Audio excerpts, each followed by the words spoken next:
another episode of The Man Space. Marcin and I are truly honored and excited to have this conversation week after week. And let me tell you why we started doing this. So often, all across the world, we raise boys saying, you have to be strong. You don't show emotion. You don't talk about emotion. Be stoic.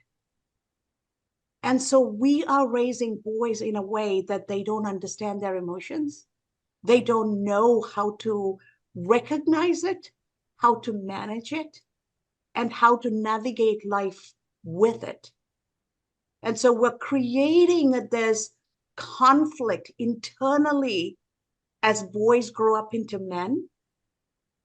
And then we tell them you have to be strong, forget about everything. But we forget as parents and adults in society that men and women as humans were feeling creatures who happen to think and act.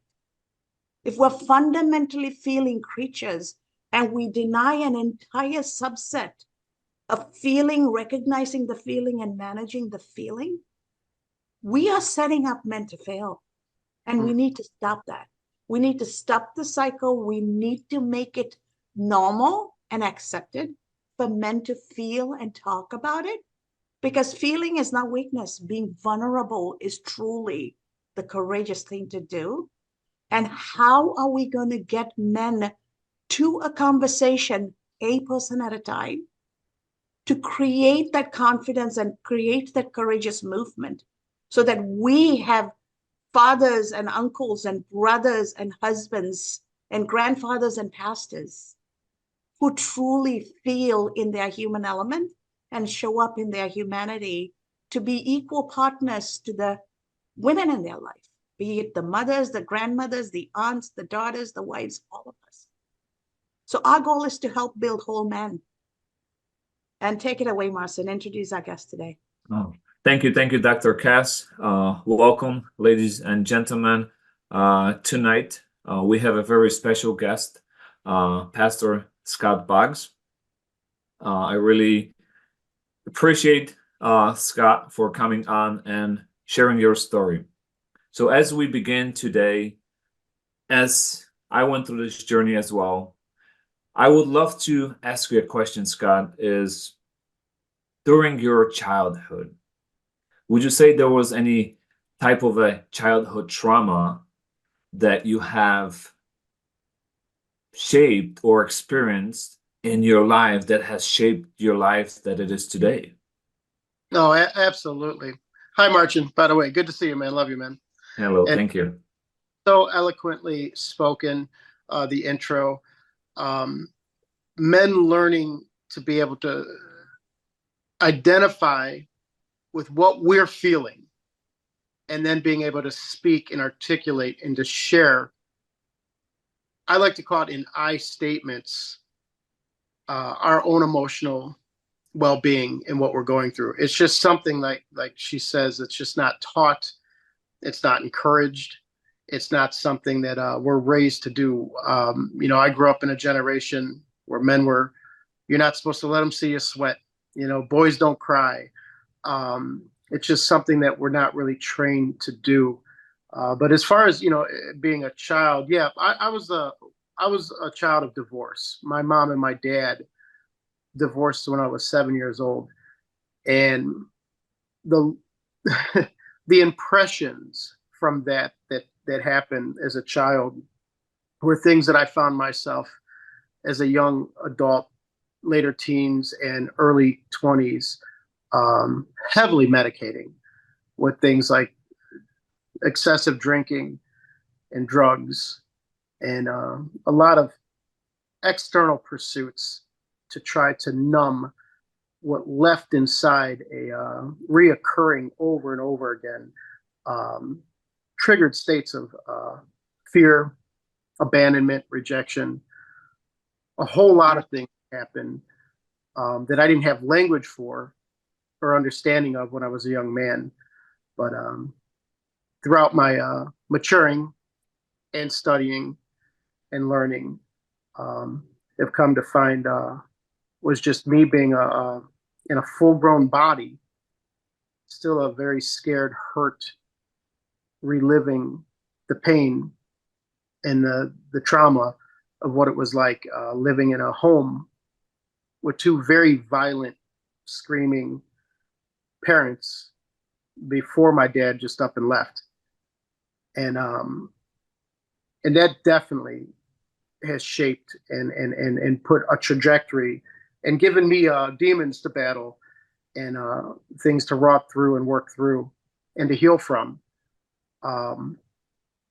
Once I stopped repressing all that and rebuking all that and trying to push all those thoughts and those things away, and actually came to a place in my life where I needed to face those things and actually process through those things and get in tune with what kind of feelings, the grief, the loss, the fear, the abandonment, that traumatic event left scars and real impressions on my life.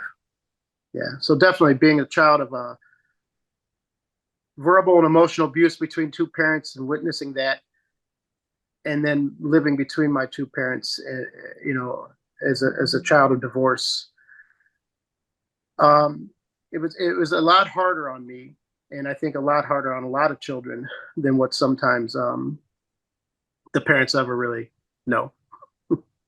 Yeah. And that is sad to hear and heartbreaking. And as you say, that has become commonplace in a society where divorce is high, right? You are a product of this US society, and the divorce rates are very high. And so as you're talking, what's coming up for me is your role models for what parenting is dysfunctional. Correct. And then they didn't give you any tools to cope with it. So as you navigated adulthood into becoming a pastor, somewhere along the way, there was a switch that flipped and told you that I need to go a different way. What was that switch? And who was there to support you in your transformation? Because none of us go through that transformation alone. I'll tell you, in the wee early days of being 7, and my father not coming home, and I tell the story. I got a book. I tell the story about how we had these little heating vents, and I would stand on top of these little heating vents with my feet, and I'd grab the window ledge. Every time at night a car would come down our street, I would pull myself up on the window, and I'd look out the window, just hoping so bad that it would be my dad coming back home. And it never was. And I would lay in my bed at night and I would cry. I would weep. I was grieving all of this alone. But one thing that I would do is I would pray. And I'd always been taught to pray to God, Father God.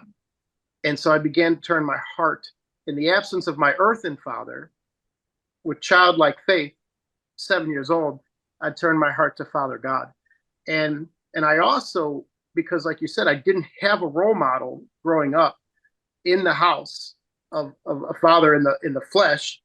I sought my morals, I sought my direction, I sought my mindset and my outlook on life in the Bible and the teachings of Christ.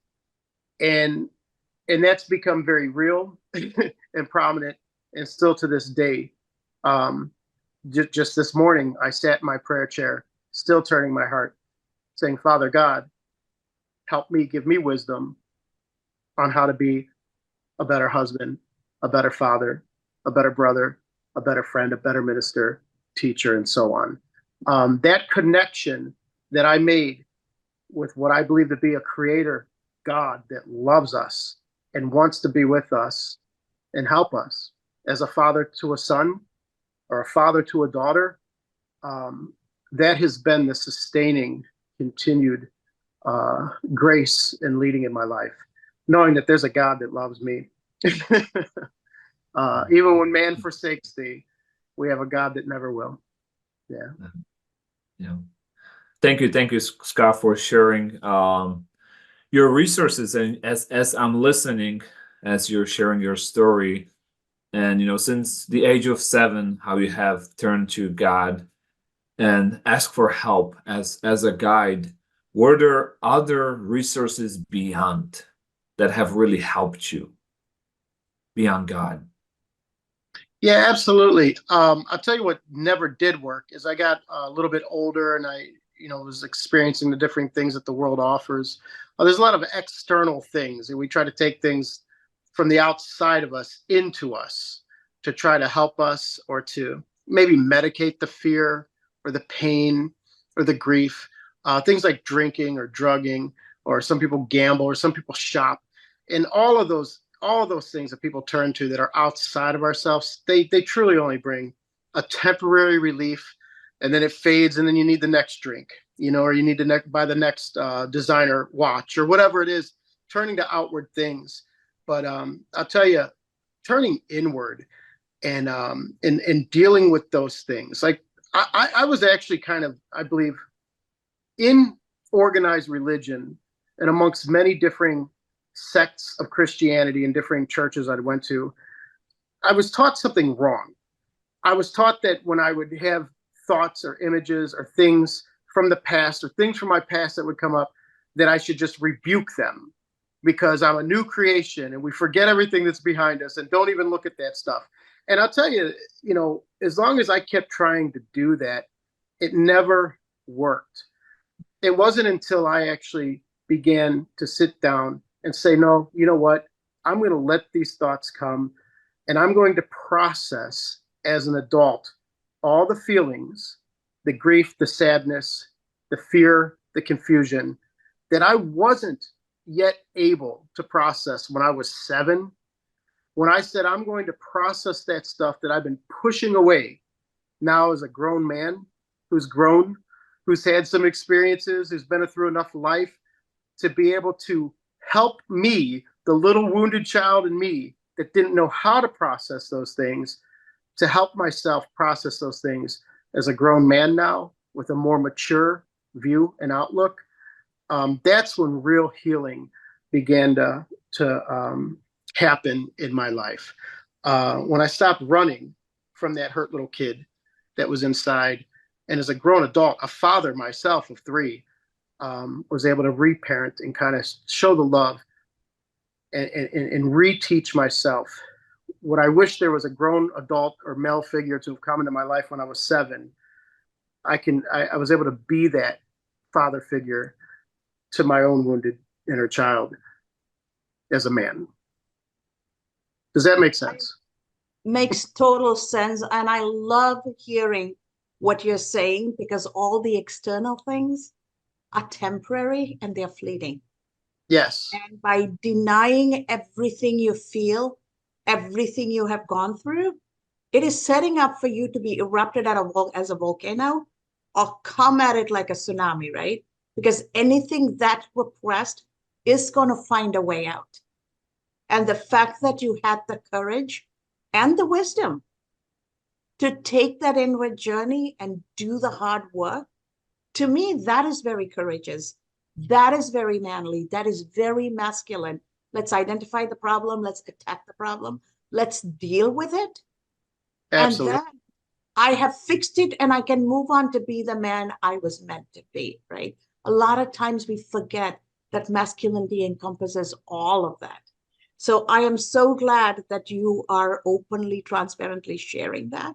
What advice would you have for other men who are struggling with this and have not come to a point of realization that it is very masculine to deal with the problem, even if the problem is the demons inside of you, even though that they were not your fault, right? It doesn't matter whose fault, it's inside of you. How do you deal with it? What advice would you have? Yeah, good question. I know that, like you said, those things that you keep repressing or pushing away or rebuking, or just little glimpses of memories, and it hurts, so you just change you try not to look at it. Like you said, if you do not eventually deal with those things, what began to happen to me is I began to get bombarded with intrusive thoughts, and it's sort of like a sliver that you know there's pus, it's painful, and it's beginning to surface, and it's coming out. It's starting to come out. If you keep trying to push it down, your psyche, your emotional well-being, your spirit is going to bring those things up and eventually out. And I'll tell you something that has helped me a lot. And I got to give props to this an author named Danny Silk. I'm not sure if you've ever heard of Danny Silk. He wrote a book called Keep Your Love On, and keep your love light on, and learning to use I statements. And I'm sure I'm preaching to the choir here. I practice now something that I didn't practice before because I would just stuff everything. That if somebody says something to me or somebody does something, let's say for an example, my wife says something, and really asking myself, when you do this or when you said that, it made me feel like this. And it's not really typical. Guys don't really like to talk about their feelings, but I've been able to unravel like layer upon layer so many different things in my life at this point by being able to honestly say, when you did that, it made me feel like this. And practicing that and continually practicing that is forcing me to take an inward look and to really start to get in tune with what's going on inside of me emotionally. And over again, I've encountered, well, it made me scared. It made me feel insecure. It made me worried, right? Could be irrational things, but the point is I'm learning to acknowledge that inside there is still these things that I have to be able to identify with, not repress, not ignore, but realize are there, and then being able to articulate how that made me feel. And honestly, what's worked in my marriage, intimacy, women, my wife likes the fact that I can open up and tell her what's going on inside of me. And the same way that I love to hear what my wife, when she wants to tell me what's going on inside of her, it creates an avenue for intimacy. She gets to see more into me, and I get to see more into her. And but it first starts with me not repressing or denying, and me honestly having to take a look. What's going on? Am I feeling angry? Am I hungry? Am I angry? Am I lonely? Am I tired? What am I really feeling? And learning to speak that and communicate that.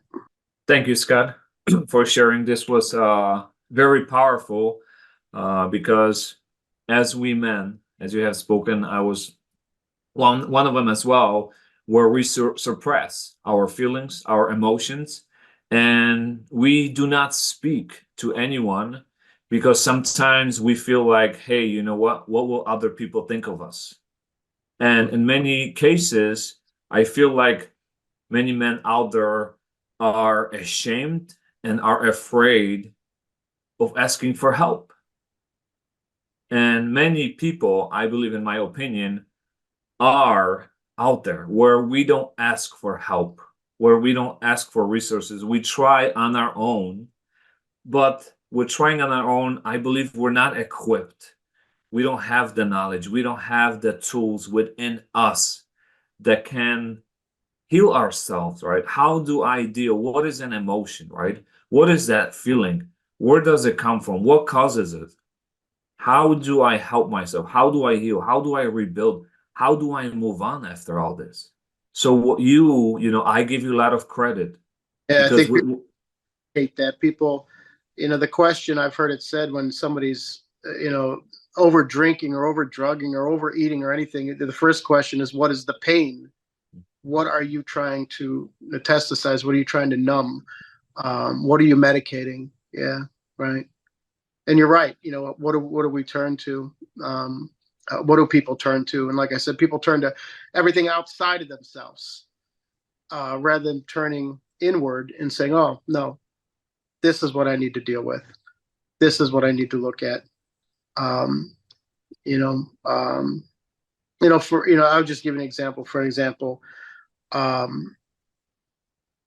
if my wife, now I wouldn't have been able to do this before. If my wife said something and it triggered me inside, and I dealt with a fear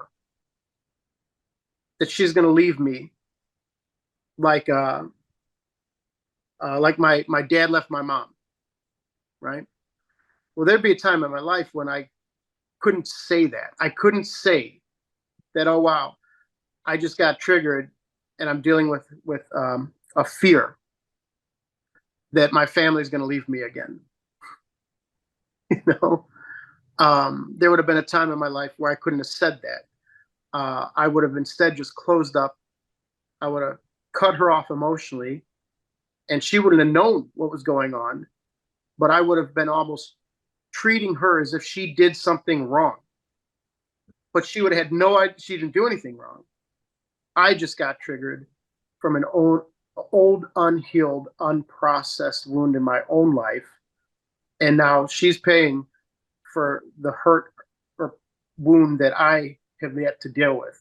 Whereas now today, yeah, I can actually identify with that and say, oh, you know what? I think I just got triggered. I got coping skills. I'll breathe. I go, I'll take some deep breaths and I'll say, I'm sorry. It's just, when you did that, it reminded me of this thing that happened when I was 10, and I'm more in tune with what's going on with me emotionally, dealing with the post-traumatic stress disorder and the stuff that I dealt with in an unstable, dysfunctional childhood. I'm much more in tune, and I don't drop the bucket. I don't want to ramble too much, but I know that when people, guys, like what we do, if you could imagine yourself holding a bucket of red paint, right? And somebody says something and you get triggered and you drop the bucket and that paint splashes and it splashes on everybody around you. Does this make sense? Mm-hmm. I'm learning now to not drop the bucket Mm-hmm. and to react and go into fight mode or flight mode or paralyzed freeze and fear mode, but to take a few deep breaths, calm myself, identify that I just got triggered. I just got scared. I want to run and hide from everybody in the world. And identify that I am in a triggered state, and then to coach myself through all that and say, okay, your wife's not leaving you. Nobody's abandoning you. Although my central nervous system is reliving something from my past, it's not really happening again. And I can learn to be more present and talk about it and be aware of it, which is the biggest thing. Because I lived many years where I wasn't even aware that my irrational responses or my dropping of the bucket or my flighting and cutting everybody off and becoming antisocial, I didn't even know that that was the symptoms of my central nervous system reliving traumas that I endured during varying different times and stages in my past. I so appreciate you sharing this without reserve so that you are demonstrating and role modeling to other men who are going to be watching this, other parents, mothers and fathers who are going to watch this on how to change the way they're parenting, right? So many lessons for so many people. So as we bring this to a close, how can people reach you? Well, I'm Pastor Scott Boggs, and my wife, Scott and Anna, we founded and oversee a non-denominational Christian ministry. By default, I guess that makes us Protestant, but I tell people that I'm not really protesting anybody. I love all my brothers and sisters. Mm-hmm. But you could go to thepotterschurch.com. It's thepotterschurch.com. Our church also owns a thrift store in Summit, Illinois. It's at 6228 South Archer Road in Summit, Illinois. I'm there from noon to 5, Monday through Friday. I make people smoothies, healthy fruit smoothies and green drinks, and we got coffee. We sell kids shirts for 50 cents and shirts for $1. For 11 years, we've really catered to people who are struggling economically. So you can imagine, I get a lot of guys who come in there who, they're preoccupied in their mind all the time about finances, with the cost of living going up and rents and having to get kids clothes for school. A man who's struggling to just keep food on the table could be so preoccupied in his mind with the stresses of finances that right there will keep you emotionally distant and not present to be there in the way that we need to be there for our wives and our kids. We also have church services on Sunday morning, and we do Bible studies every Wednesday night. And we also provide an open mic night the first Saturday of every month from 6 to 9, where I tell everybody, you come out and do whatever you want, just keep it clean, because it's an all ages show. I've been blessed to be a blessing and hopefully share tools that have helped me become more vulnerable and open.